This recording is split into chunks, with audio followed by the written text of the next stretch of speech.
We did solicit a number of questions from National Geographic and the Mind and Life Institute. We're running out of time, so I'm just going to ask one, which is a really interesting question, and it gets to what you were speaking about earlier, Your Holiness, when it comes to the ways to achieve world peace. And this is a pretty serious, heavy question. It's from Elizabeth W. from Wallen, Tennessee. And she asks, how would you teach us to deal with people like ISIL or ISIS, who are ruthless and attacking others by such savage killings? And I guess a related question, and this was addressed in Daniel Goleman's excellent book about you and your vision for the future of Force for Good. Do you ever think violence is justified and legitimate? That's very difficult to say. But some sort of harsh word, a little bit sort of, Harsh responsible. harsh responsible, out of sense of concern, sense of compassion, sense of concern of their well-being. Sometimes possible. A little bit sort of harsh word, some sort of harsh, Tough responsibility. So,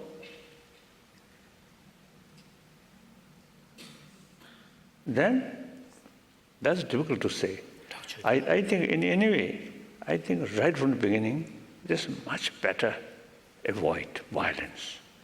Violence, one start, no matter how it's a good purpose or good motivation, because of intention, then you see it easily become out of control. So much better avoid violence. The best way, through talk, through dialogue. These troublemakers, also human beings, human brothers, sisters. I think deep inside, they also have the seed of compassion. So respect that value and talk.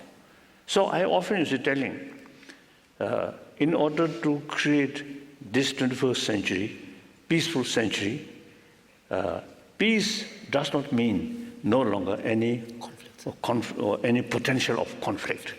So potential of conflict always there. So whenever you see some potential of conflict about to come, and then through talk, through dialogue. So therefore, this 21st century should be century of dialogue. So that's the only way. The violence, violence There's a Tibetan saying that if you find a hole where you can poke with a needle, then you can also make sure that you can poke with a pen afterwards. So violence, initially your intention may be a very limited use of violence, but it opens up door for a much bigger violence. I think recent, my whole life, I think witnessed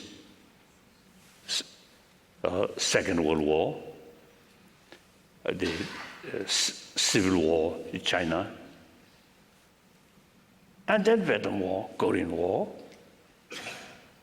Then after now 80 years old, 81 years old, but still quite a lot, you see, violence, conflict. If this situation continue, I think this century, I think again become century of bloodshed. That we must avoid, or must make effort to bring this century, unlike 20th century, this 21st century must be century of peace, century of non-violence. Through our effort, not through prayer. I think 1,000 years, Buddhists as well as our other brothers, sisters, spiritual brothers, sisters, pray. But I think fail our sort of aspirations, prayer. The result of prayer, world peace, or happy human being. So now, I often used to telling, half joke, if we have the opportunity seeing Jesus Christ and Buddha, you ask, please bring peace on this planet.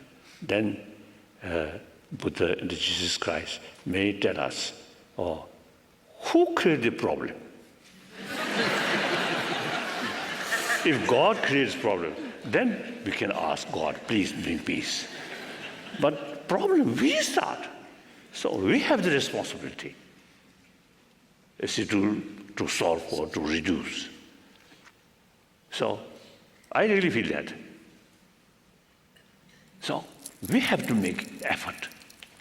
And then with our own effort, tireless effort, with sincere motivation, seriousness, and because of the understanding about the reality and short-term consequences, long-term consequences, and plus prayer, then I think very realistic.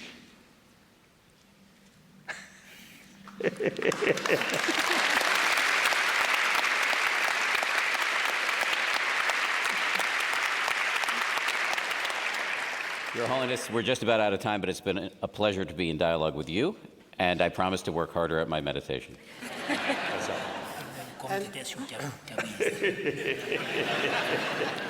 And on behalf of the Center for Healthy Minds at the University of Wisconsin, National Geographic, and the Mind and Life Institute, I'd like to thank Shoma and Sona and Dan and Jimpala. And Your Holiness, thank you so much for returning to Madison. Safe travels, and we look forward to a return. Thank you.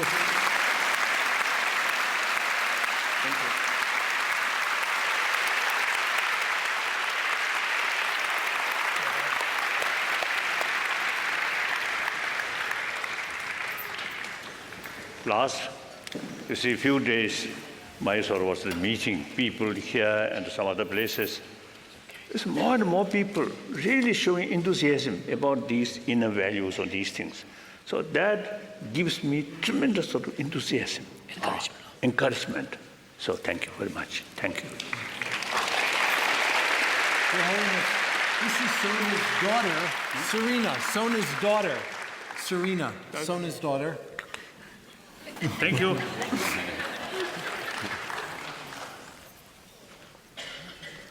First to daughter or mother? Thank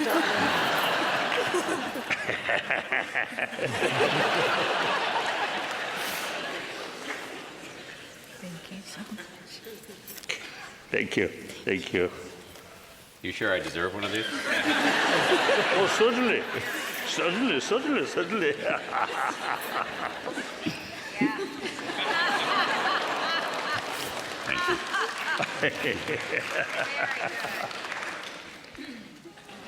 Speechless. From Bengali, traditionally very close relation, Tibetan and the Bengali.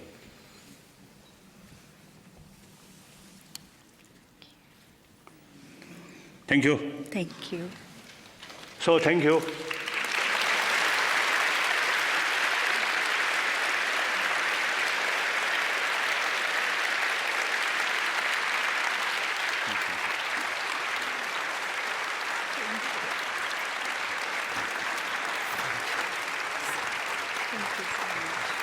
It's a pleasure to watch you translate your mind. It's so cool.